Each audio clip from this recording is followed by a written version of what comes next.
Doctor Rehan ने नीचे chat box में बताया, it can be electrolyte imbalance. So CKD is defined as any abnormalities of kidney which can be the structure की defect या function का defect that is persistent for more than 3 months. Structure में आपके पास जो है वो इमेजिंग स्टडीज पे आपको मिल सकता है. इमेजिंग पे ऑफ कोर्स आपको मिलेगा, उसमें कोई यूनिलैटरल किडनी है, श्रंकन किडनीज हैं, तो that will be seen on the imaging studies.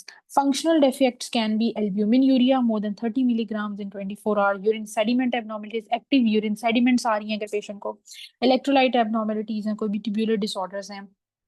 उसके बाद आपकी रीनल बायोप्सी पे कोई भी डायग्नोसिस बन रहा है, for example if it is MCD और एफएसजीएस और मेम्ब्रेनस, लेकिन आपका GFR still more than 60 ml/minute है, तो it's still CKD despite the fact के पेशेंट का रीनल फंक्शन अभी नॉर्मल है, लेकिन there is an abnormality in the tubular system in the glomeruli, so it is one of the definition of CKD.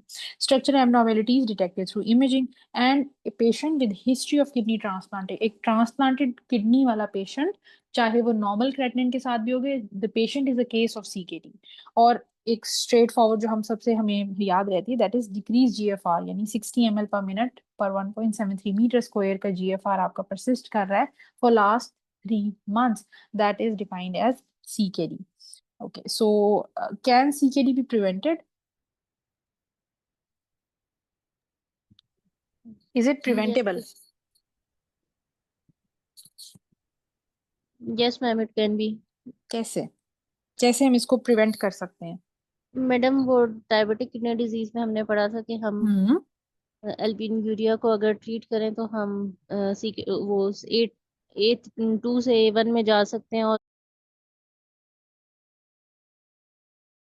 CKD को prevent कर सकते हैं. Good. बिल्कुल बिल्कुल. नीचे चैट बॉक्स में किसी ने कहा कि it's not preventable. That is not true. CKD is preventable. It can B inevitable. For example, आपका डायबिटीज का लॉन्ग स्टैंडिंग एक पेशेंट है जो 30 ईयर से डायबिटिक है, so it may be N inevitable. It eventually might happen, but it's not like कि आपको